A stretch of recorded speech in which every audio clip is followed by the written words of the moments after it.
to School Human Trafficking Awareness Panel. Because there are many people who are still trying to join, we like to give about a minute for attendees to get into the training, and then we will officially begin this great conversation with this group of panelists. I'm telling you, it's going to be a great and dynamic conversation. I am so excited to have this talk today, and so excited that we will have a chance to keep our Dallas residents safe. So just bear with us for about a minute and we'll be able to start today's conversation.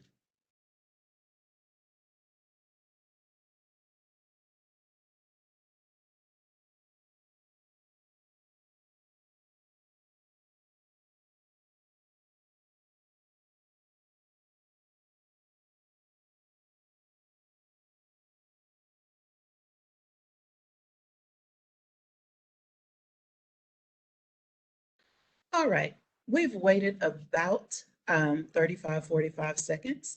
I talked for a little bit of it, so we're going to say that was our minute. And I'm so excited and I can't wait any longer. So let's dive right in. The school year has begun for our K through 12 kiddos, and parents recently dropped their students off at college. It's an exciting time of year. And I want to build on that excitement to make sure that our parents and allo parents or our aunts, uncles, godparents, the loving community that surrounds children, are aware of ways to keep students, both young and old, safe from traffickers. To help us learn more about the potential pitfalls that come with the new school year, I have my esteemed panelists today who are going to guide our learning during today's discussion. I would like to begin by introducing Special Agent Patty Lindsay. Lindsay has been employed as a special agent with Homeland Security Investigations since February 2005. Her career with Homeland Security she's been assigned to Chicago and Dallas, where she's investigated various crimes, including narcotics trafficking, child exploitation, financial crimes, and asset forfeiture and human trafficking. Special Agent Patty holds a bachelor's degree in psychology from Earlham College in Richmond, Indiana. And you may recall that earlier this spring, there were a group of missing children who were returned to their parents here in the DFW metro area. And Special Agent Lindsay Patty and her team worked with a group of law enforcement agencies to make that happen. We are so delighted to have you here, and thank you for joining us. We also have Miss Deandrea Cantrice. Miss Deandrea is both a dynamic speaker and a celebrated author. She has impacted many audiences throughout the country with her life-changing message and award-winning programs. Deandrea is an expert at transforming organizations and individuals by inspiring them to live their lives at a higher level of purpose. A single mother at the age of 14, she overcame teen parent stereotypes and realized she was capable of doing much more, and she was capable of being much more than just a statistic. She saw her future in a positive light. Earning a bachelor's in communications with a minor in psychology and an emphasis in conflict management, Deandrea never gave up on her dreams. She's since graduated from several leadership programs, obtained various certifications, and became an expert on personal branding, coaching, and motivation. Thank you so much for joining us today. Thank you. Finally, we have Miss Deandrea Marshall. Now, we are excited to have Miss Marshall with us again. She spoke with us earlier this summer, and she has worked in the nonprofit and faith sectors, creating programs and opportunities for people of all ages.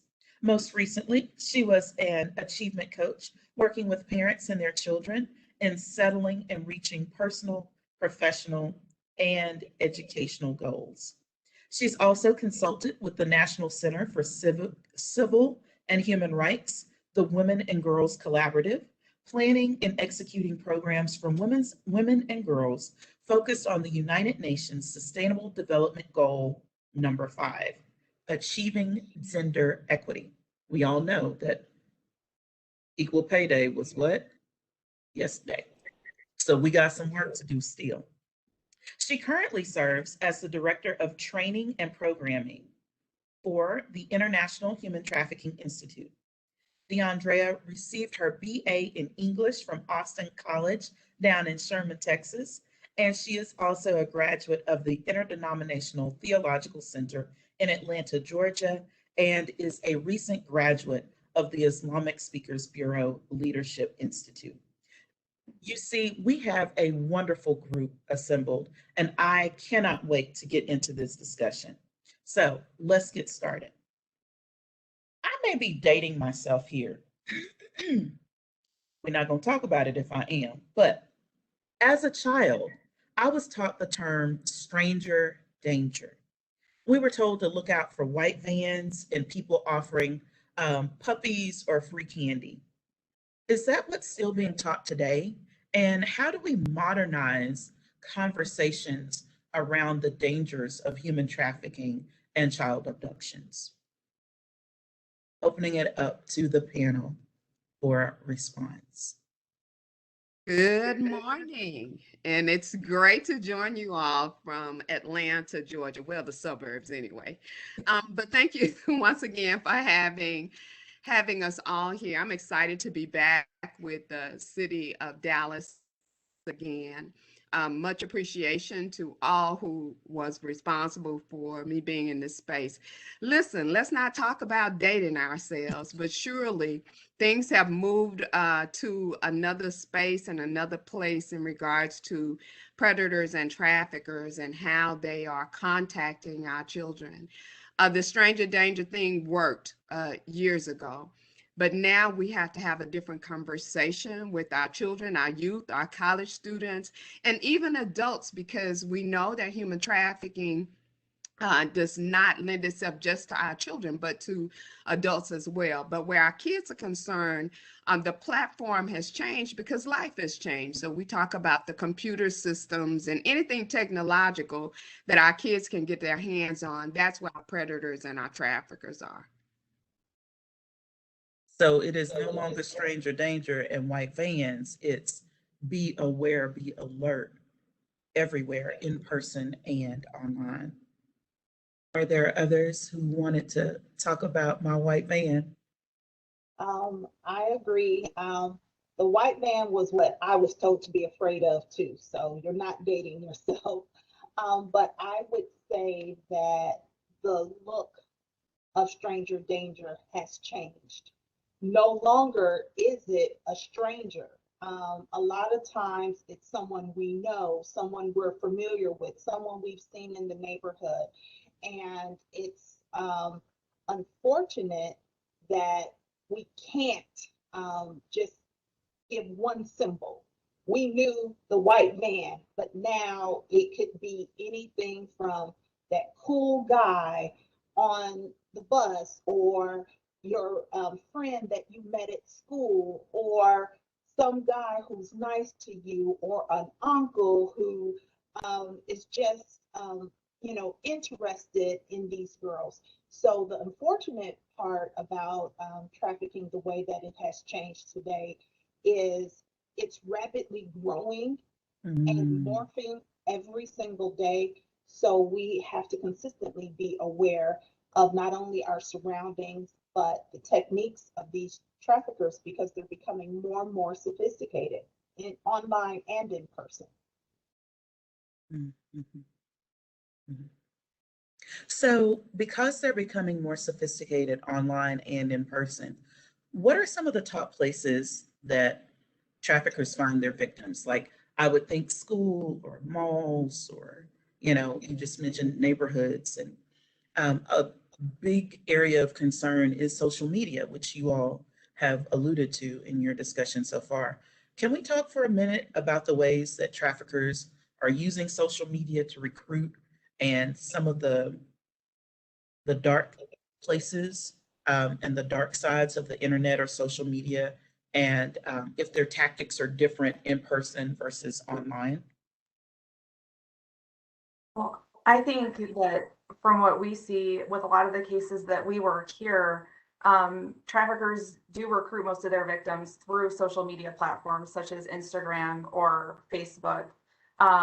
They may try to gather information about potential victims by paying attention to the photos um, that people post, the interests and hobbies that they might have, who their friends are, in an attempt to learn more about them and try to maybe fill a void or put themselves in a position to where they can easily gain that person's trust.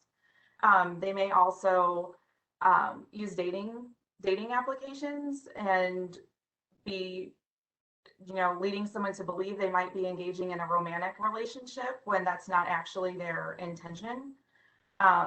And they'll also promise sometimes job opportunities that you can make a lot of money. They may say that they are recruiting for a modeling agency, just as an example. It's not, exclusive to that, but or they may have connections that could help someone break through in a certain area in order to get their attention and start communicating with them. That's all online. That's all online in ways that they're using social media. There have been some conversations about an app that was called OnlyFans, and there was another app that I don't recall that those apps were recruiting grounds, so to speak, for individuals to find more victims. Are those apps, and are there other apps other than Instagram or Facebook that we should kind of pay more attention to? So one of the things that we found is that the OnlyFans, yes, but the OnlyFans, it tends to lend itself toward our older, kids, high schoolers and college kids who are looking to supplement their income. Maybe they've not gotten their scholarship money or the grant money has not come through, and someone tips them off that OnlyFans might be a place. This number went up exponentially during the pandemic, we found, because kids were actually going on and they were following behind celebrities, and once they got the knack for what was taking place, it was as if, oh, okay, well, if a celebrity can do this, then surely I can do this. But there's definitely a twist between a celebrity who has maybe thousands or millions of followers, as opposed to a high school student who does not have that. So those fans then lure them into doing more to earn more money. So it's a real slippery slope with the OnlyFans. Recently, the creators of OnlyFans has said that they are going to take away the sexual content part of it. I'll believe it when I see it. I'll believe it when I I want to be see hopeful. I want to be it. hopeful. But yeah, so for our college kids or kids who are in high school, definitely that's something that you should be aware of, that everything, as our mamas used to tell us, everything that looks good is not good. So yeah, we go back to the old sayings, but that's the other thing. And then to also be aware of the people you're associating yourself with, like birds of a feather flock together. So those birds who are flocking around OnlyFans, you want to find yourself another group of friends to hang out with. So that would be, yeah, OnlyFans is not a good space. Okay. We haven't talked much about training or information that may be available to teach young adults how to lower their risk of becoming trafficking victims. Because, like, someone may innocently be using an app thinking that it's okay, but it's a recruiting ground for traffickers. Excuse me. So, how do we offer them information so that they can protect themselves?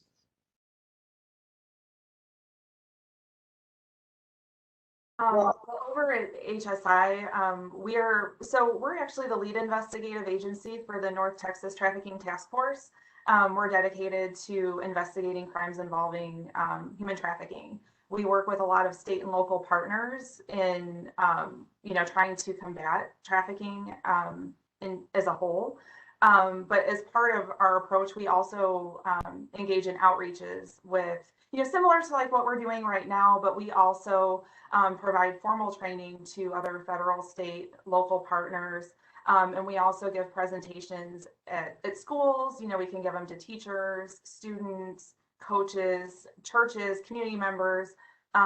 So we try to conduct outreach to bring awareness and let people know what resources are available, what they can look for, and things they can do if they suspect trafficking might be happening. Is there a site that you can give us that we can share with the attendees? We They can do look for that? have, it's called the DHS Blue Campaign. I don't know the specific website that talks about, that just has additional information on trafficking. I do think there's also some good nonprofit organizations that have potential presentations and additional information that you can request and view from them. Okay, so I'm going to toot my horn now because as the director of training and programs for the International Human Trafficking Institute, that is what I do on a daily basis. So definitely those parents and students who are interested in training can drop by our website and sign up to actually partake of a training, and they're chock full of information and instances where those who are in attendance can definitely receive the information. And it's a situation similar to what we're in right now, where it's a conversation, because you can ask me questions at any time. It's a dialogue more than it is just a basic training situation. So yes, and we can definitely put that in the chat. The other thing that I wanted to make you aware of, there are several national organizations that parents who are here might want to visit, because they are very good about updating and giving information. One is defendyoungminds.org. So if someone is able to put that in the chat, www.defendyoungminds.org, and they have audiences and give information weekly. Another site that you might want to visit, if you're a parent who your child is struggling with pornography, because we know that that's a big issue with our kids, where you have 40% of them who are happening upon pornography, where you have 50% of them that are downloading pornography, and oftentimes they have delved into something that is difficult for them to get out of. So you could visit www.culturereframed.org. Once again, that's www.culturereframed.org, and they talk explicitly about pornography. And finally, there's another organization that we partner with, and it is a World Without Exploitation. So they are working, daily to assist with addressing human trafficking across the country. And their website is www.worldwithoutexploitation.org. And finally, we are ihtiinstitute.org.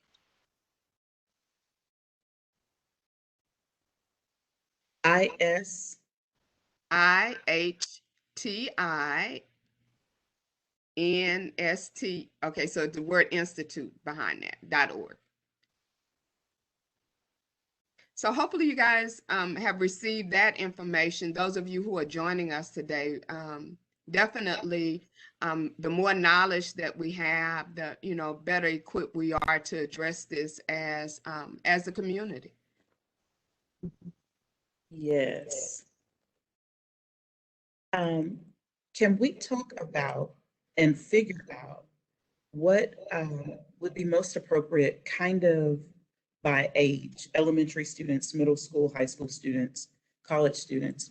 What types of discussions should parents be having with their students at these various stages and ages? I would say across the board, one of the best conversations parents can have is to encourage dialogue and two-way communication. That children, teens, college students, etc., feel comfortable telling their parents, um, a teacher, a counselor, or someone what's going on so that they have kind of that person that they can always be transparent with, and to start the conversation of, building that awareness more than anything. Because when you say the word human trafficking to people, the very first thing that pops in their head is the movie Taken, or the person from a third world country being smuggled into the U.S. So they don't understand that it's really affecting Black and brown girls here in the U.S., in the suburbs. So really starting the conversation of, first and foremost, open dialogue. Second of all, being able to be aware of their surroundings, who they're surrounded with, what are some of the conversations that they're having.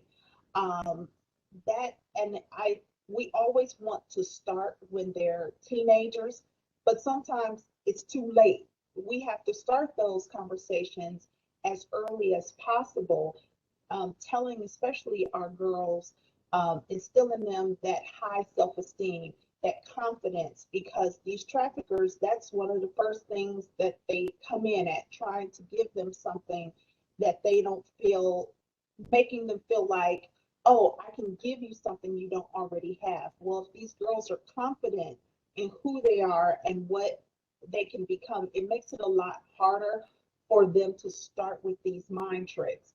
Because I know for me, my daughter was in her early 20s when she was trafficked. And so, what you would think, looking at me, looking at our life, looking at how she grew up, you would never suspect that she would have become a victim. So it really starts with a conversation that can be open and transparent. And as a parent, the first thing we want to do is, okay, let's lock these girls up. You're never going to go outside. I'm going to know all your friends.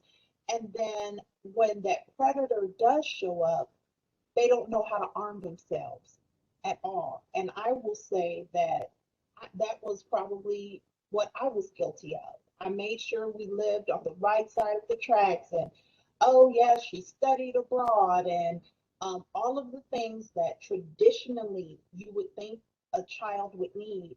But what I didn't do is also teach her that everybody's not nice. Not everybody has your best interest at heart.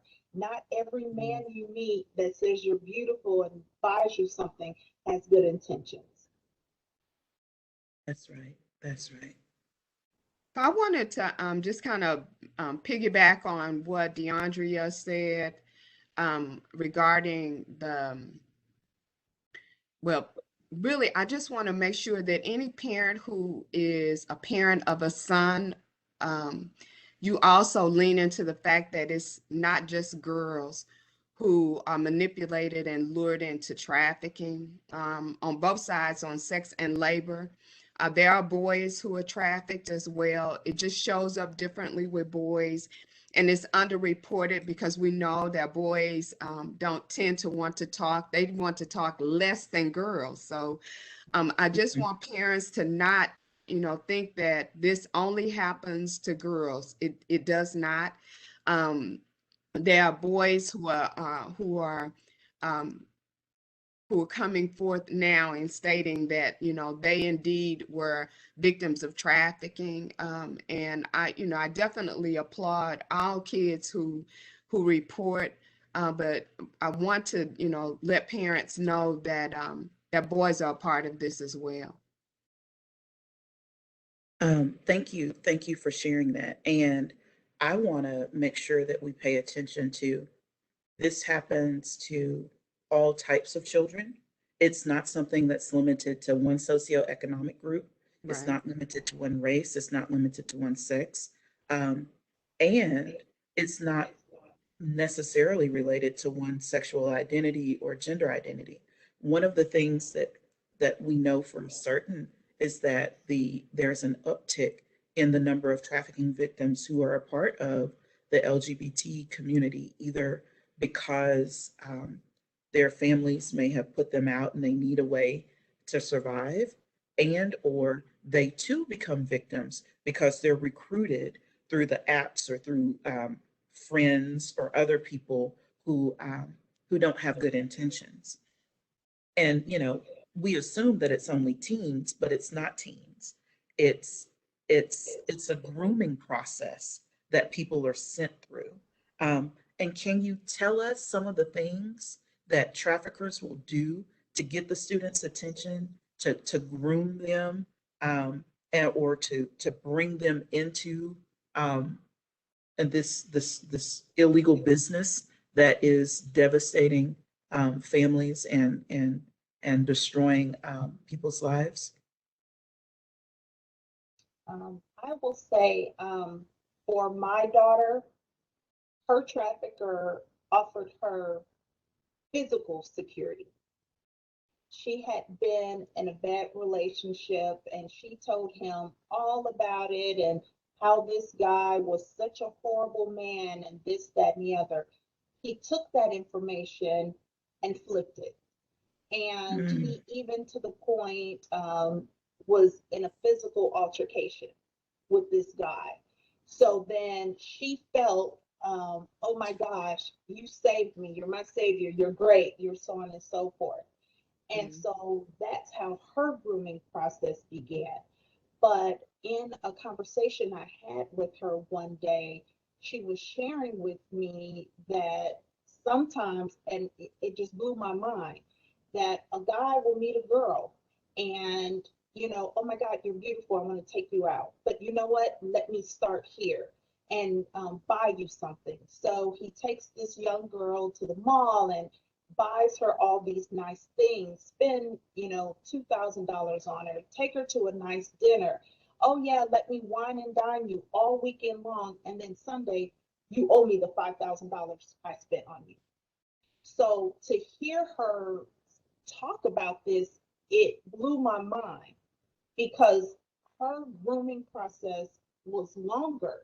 It was probably over an 18-month span of time, whereas she seen in the lifestyle that she was living, where it was just something that simple, meeting a girl, getting off a bus, and oh well, let me take care of you, and that's Friday. By Monday, she's owing him his $5,000.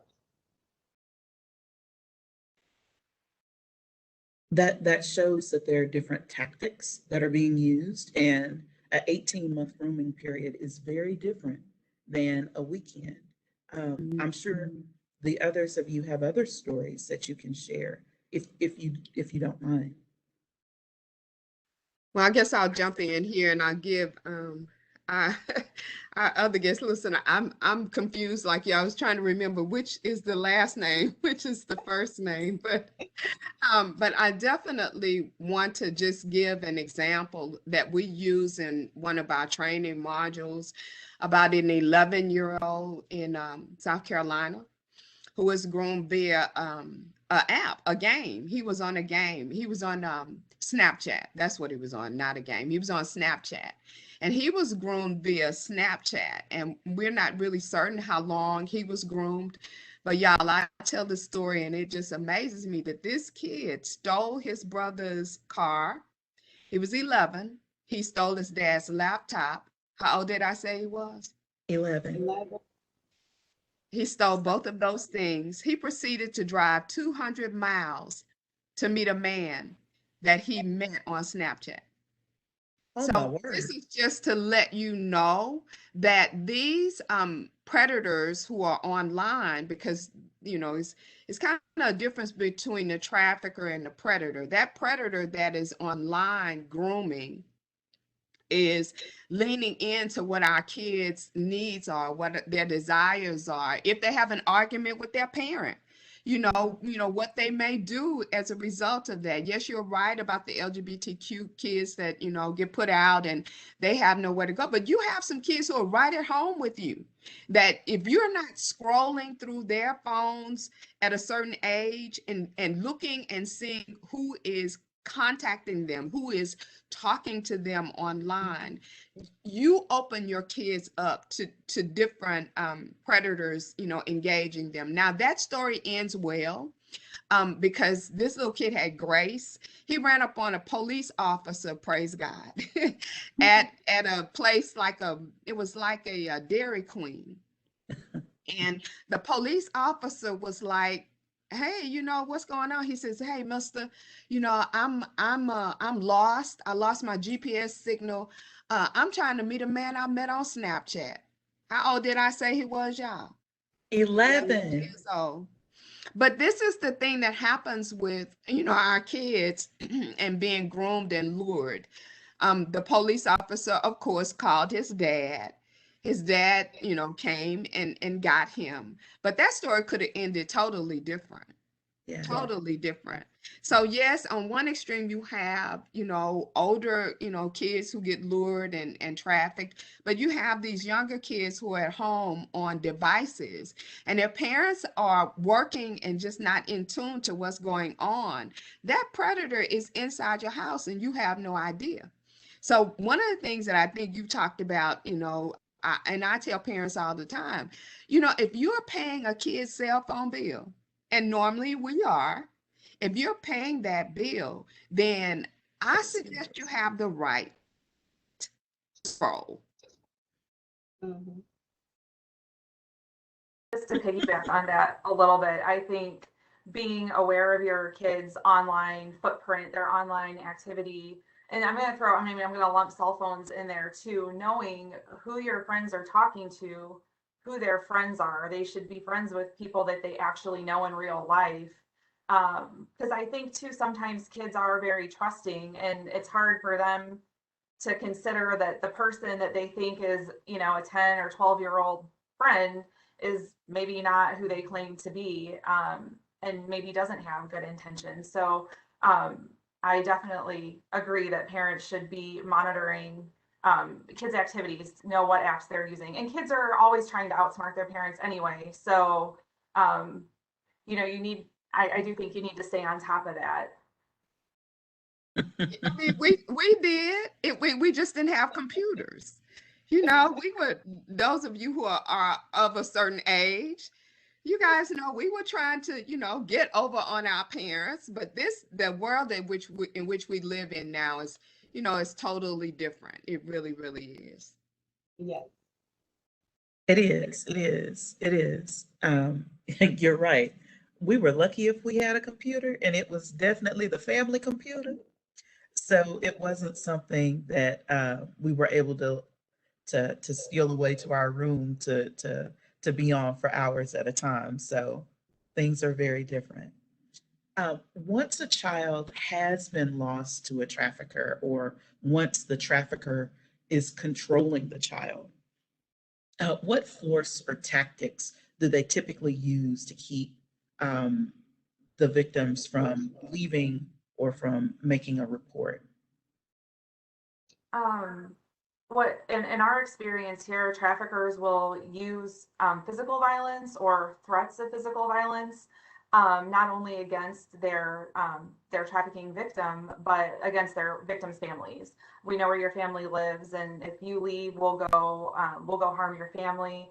They also use psychological trauma. They will Mhm. condition victims to believe that people won't believe what they say if they come forward. Law enforcement might not help them. They're not going to believe them. They also will capitalize on the fact that some victims don't have anywhere to go if they leave their trafficker. So they're not going to have their basic needs met, and they will use those things to manipulate people and keeping them with the trafficker. Yeah, I have to echo that. It's it's the most, I would say, horrific thing you would ever want to hear. And when I say horrific, mentally, physically, um, you know, praise God, my daughter's trafficker was caught and prosecuted, currently serving 27 years federal time. Definitely a shout out to the Department of Justice who saw the case through. But one of the things that just absolutely blew my mind is I was having a conversation with my daughter. Every now and then I see her, and every now and then she has moments of transparency. We have not been able to rehabilitate her, so she's still out living a life of prostitution, unfortunately. But one of the things that she said to me was, "Well, Mom, he kept me safe." She said he told me he never wanted to have to make a call to me and tell me that something had happened to her. And if you listen to what he said, I don't want to have to call your mom and tell your mom something happened to you. So it was almost a threat, but she heard it as security. And then to flash forward during her trial, and I'm listening to the trial by phone, and there were times that he himself raped her, kept her hogtied, and all these things. But in her mind, till this day, she'll say she was safe. So you have to just really think about the psychology, the beat down of their pride, their self-esteem, their self-worth, their ability to do anything else, because she doesn't believe that she can do anything else because now she's a felon. Now she hasn't had a job.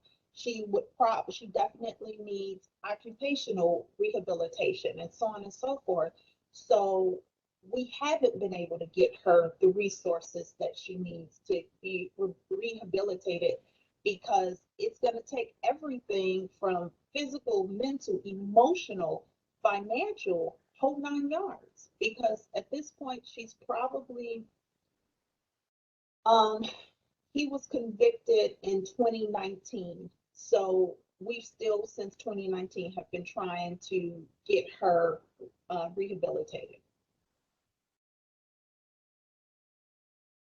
I'm grateful that you are still trying, Of because course. the important thing is um, for him to say that he was her safety and he was supposed to keep her safe.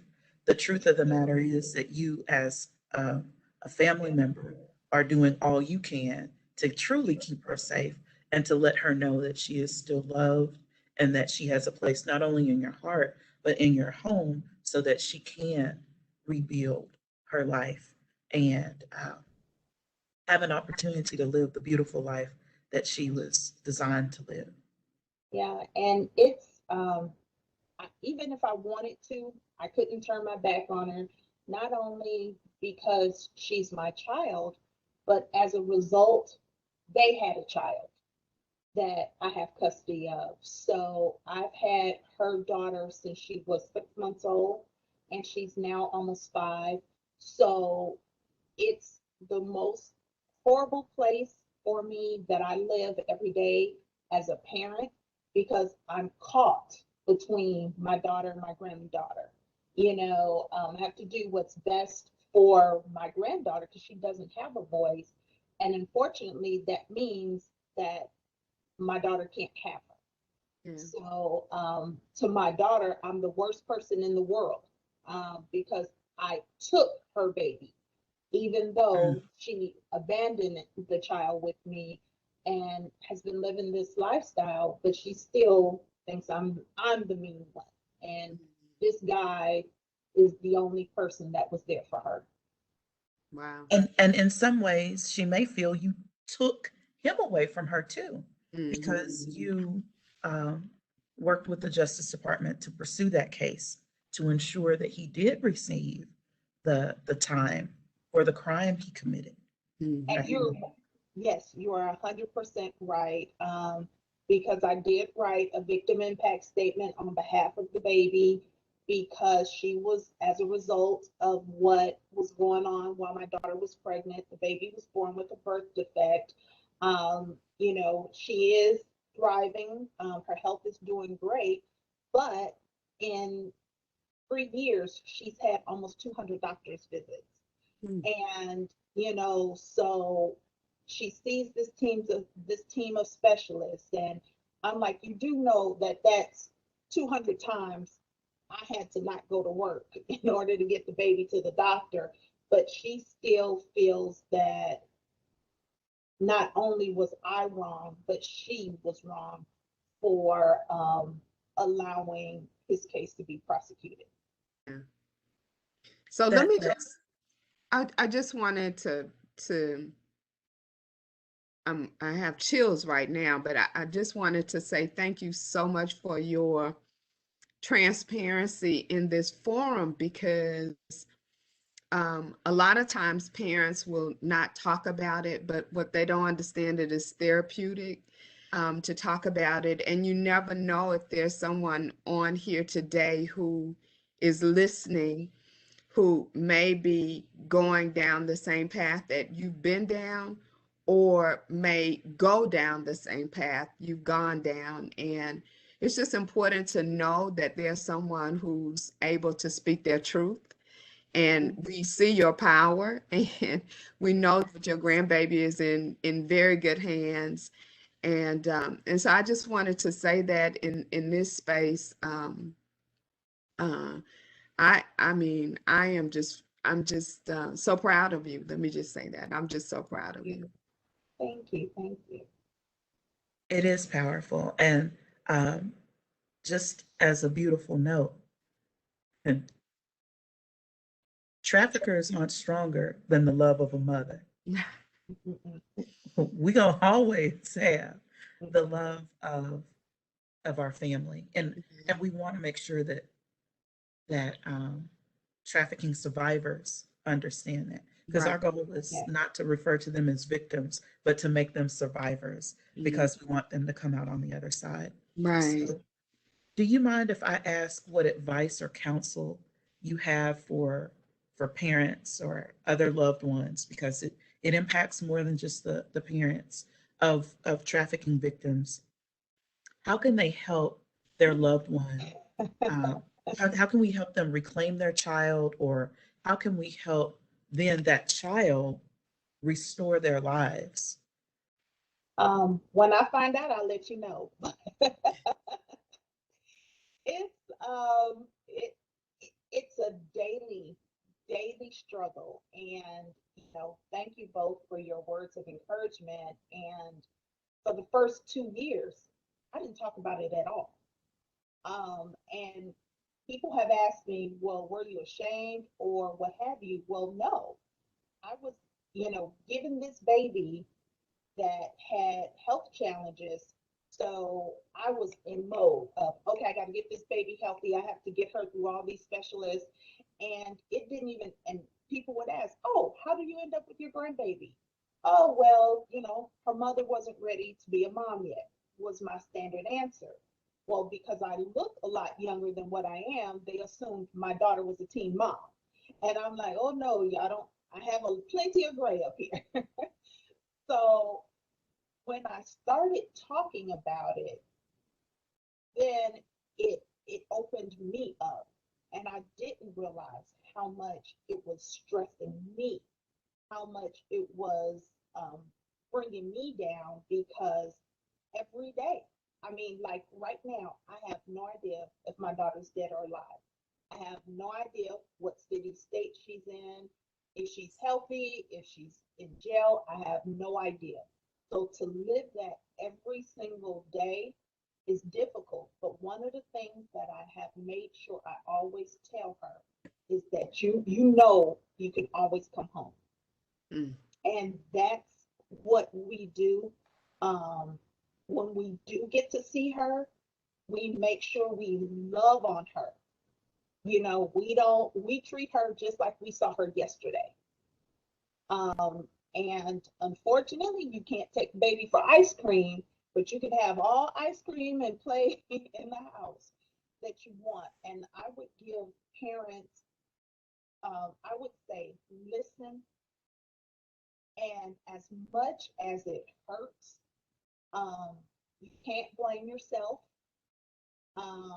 Went through that where, oh, what could I have done different? What could I have done better? What could I have noticed that I didn't notice?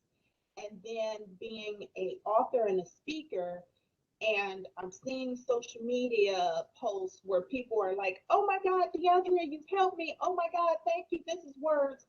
I'm reaching people all over the world, but I can't reach my own daughter. That was probably the biggest blow.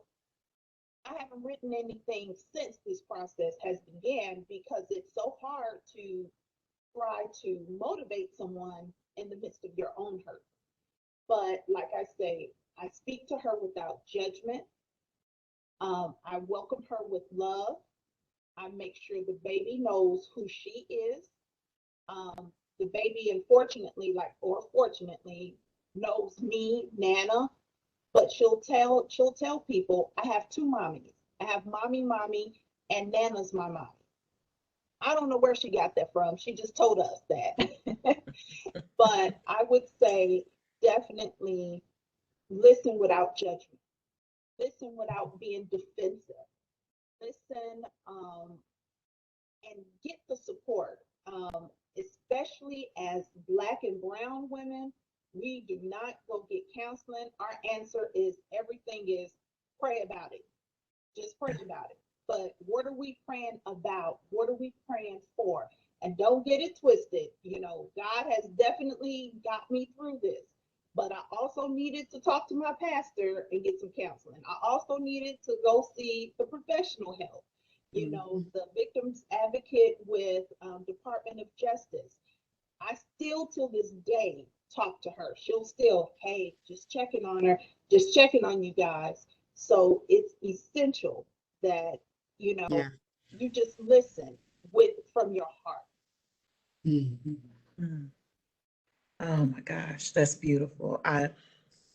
Again, I love, love, love when you said she knows that she has a home and she can come home, um, and that you speak to her, engage with her, and treat her like you just saw her yesterday.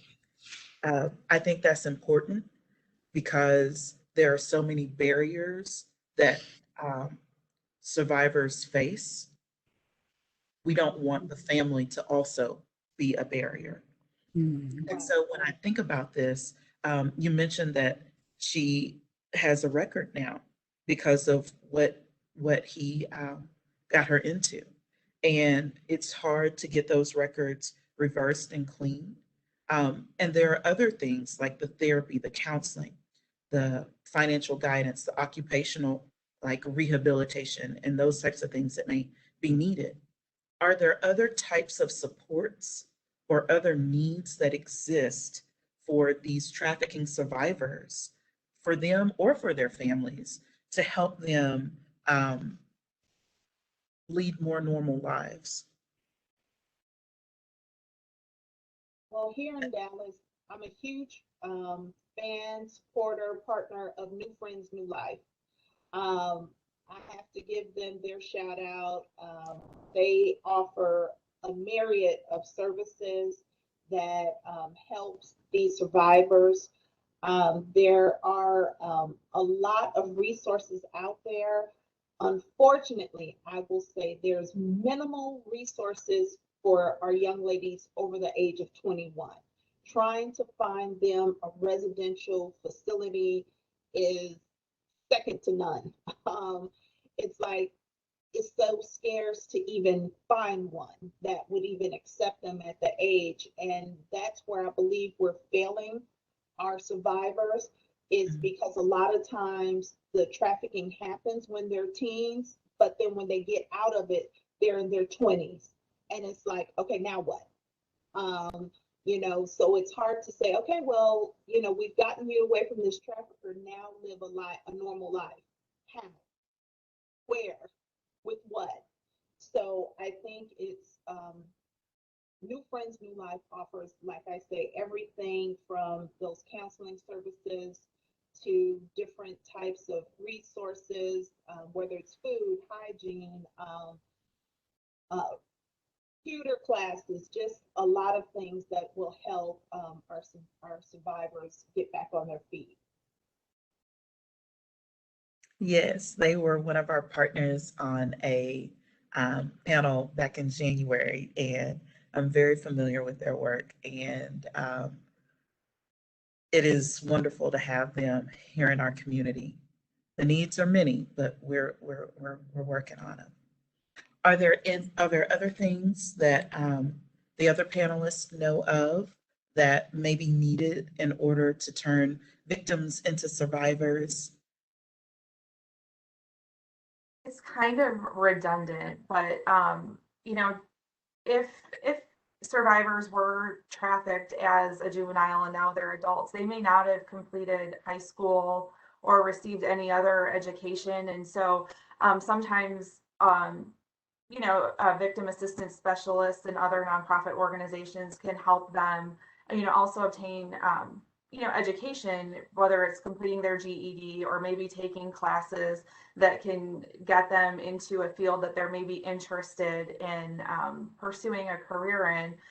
They can help them find viable employment opportunities. Because sometimes it's hard when they come out because they don't have any money, they don't have any experience, and they do have a criminal history. And sometimes they can work to try to see if some of those arrests may be able to be expunged. That will help them in the long run. But I think that those are things we are asked about a lot, would be, employment, education, and possible expungement. I have a quick question. Are these survivors eligible for like Victim of Crime Act funds or assistance through that program since they were the victim of a crime? Um, because I know in some circles the sentiment is changing. Originally, people saw them as criminals because they had a criminal record, but people are starting to understand that they are themselves victims. And if they happen to have a prostitution record, it's likely because their trafficker put them out. And so they are victims of crime.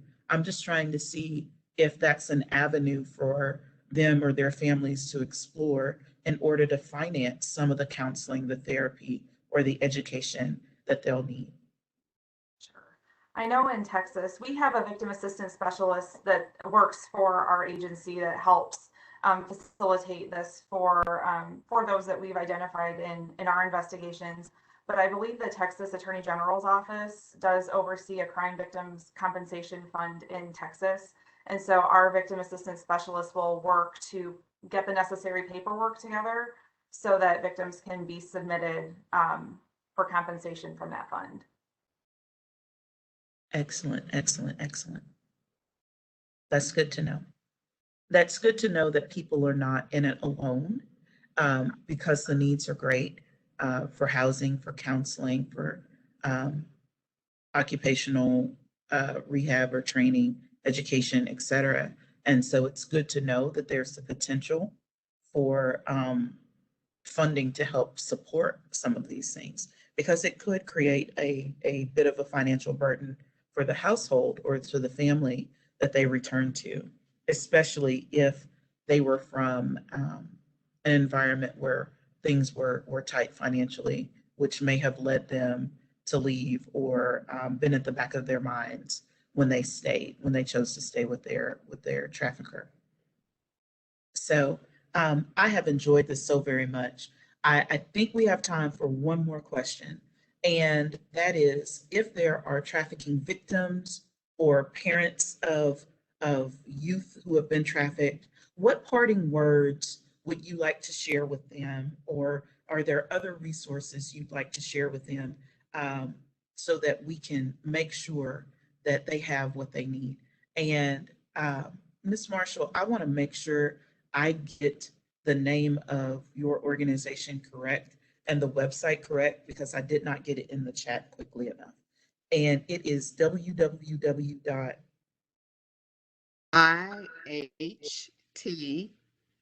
traffickingsinstitute.org. Thank you so very much. You're welcome. I think it should be there now. ihtinstitute.org. That's correct. Are there other resources and other parting words that you all would like to share? So I know we were talking about survivors quite a bit, and appreciate that conversation for sure.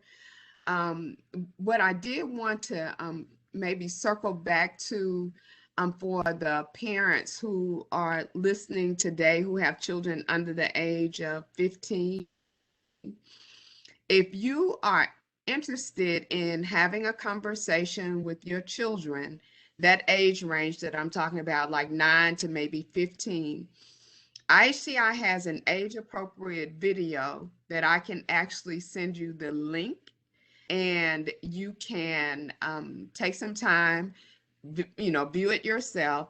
And after you view it, if you'd like the curriculum to begin that conversation, I can send that to you.